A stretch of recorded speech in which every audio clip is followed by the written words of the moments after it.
Good morning, beautiful sisters. I say good morning because it's 6 a.m. for me. A couple weeks ago, I did my video in the morning and I loved it. There's just something magical about waking up before everybody else and then showing up here. There's no one around. I was able to take a couple deep breaths, have my morning coffee, and now I'm talking to you. So the topic of today's video is playing big. I don't know if you've ever read Tara Moore's book. It's awesome. And the beauty about this book for me, I didn't buy it. It serendipity. It just came into my life. I was at a women's circle a couple of years ago, and the woman beside me was talking about she got the wrong book from an Amazon order. And she started talking about this book, and I was like, oh, I actually think I'd like that. And the following week, she brought it to Circle and gifted it to me. Thank you, Tanya. I still refer to it. I still go to this book, and that's why I decided to share it with you today. Playing big, when I say that, I'm talking about your resistance to live the way you want to live, to reach the goals you want to reach. We are often playing small. And so the playing big means you get to do all of that stuff. You step out of your comfort zone. You take up more space than you're used to. And it feels weird. And you might even get nervous. That comfort zone piece comes into play when you're playing big. And you've probably read that quote, get comfortable with being uncomfortable. That's what happens. It's a process. It's all part of living your most authentic life. And what denies you that is that inner critic. Do you have one? He, she lives in here, shows up every time you've got this really good idea and starts questioning what you thought 30 seconds ago was life-changing and amazing. Or it doesn't have to be that big. Your inner critic could show up in the morning as you're getting dressed. You feel good, you look good, you look in the mirror, yeah, this is good, you look again and you start doubting what you're wearing or how you're feeling. Your inner critic shows up again. When I say inner critic, you might be more familiar with Imposter Syndrome. And when that happens, when you hear your inner critic, when Imposter Syndrome takes over and is trying to deny you your best life, there are two simple acts that I do that have made a really big difference. The first one is to notice it. Notice it. When your inner critic shows up, fine, hear it, okay? Just notice it, and then I want you to label it. This is not me. I don't believe this. This is the system around me. This is my mother-in-law. This is my coworkers. This voice, this doubt is not mine to own.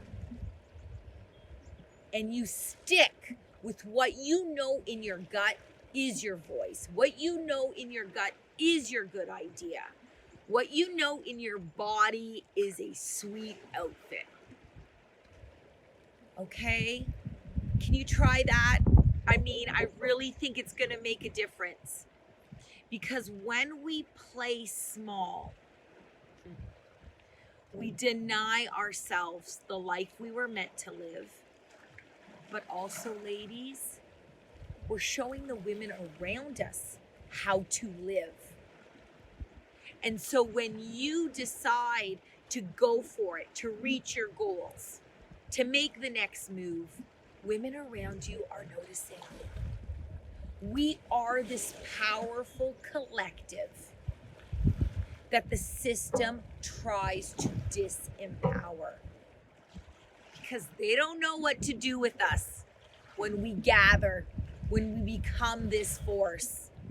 And it all starts with you, the individual who can be a mentor for the women around her.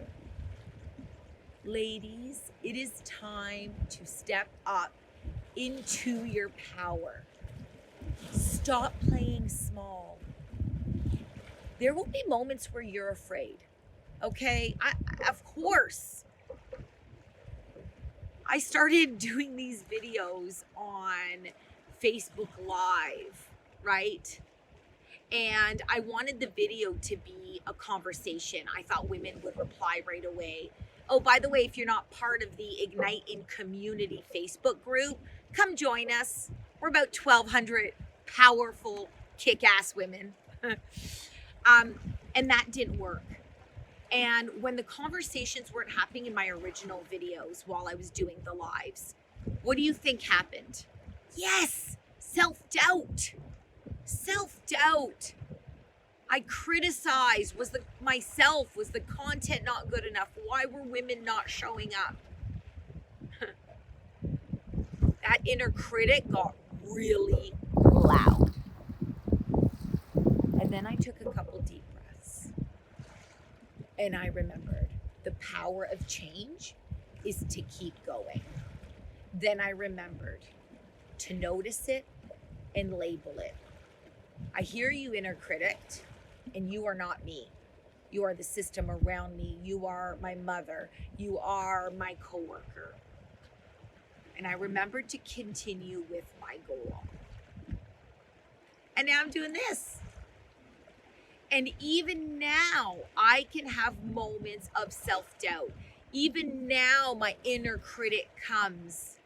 Just the other day, I was like, hey, why are there 1,200 women in the Facebook group and only 170 subscribers?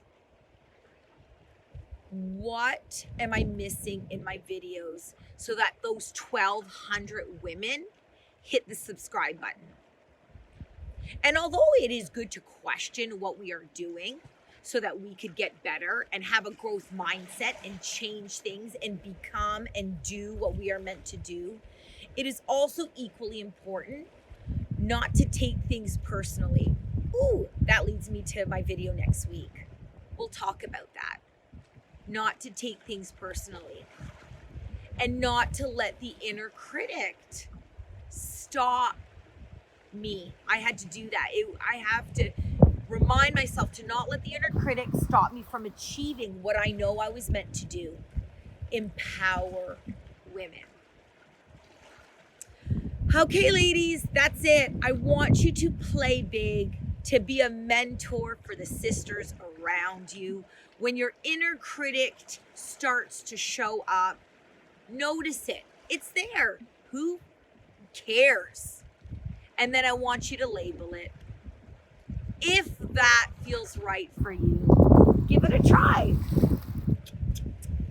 Peace, sisters. Oh yeah, and on that note, would you like and subscribe, please? Bye.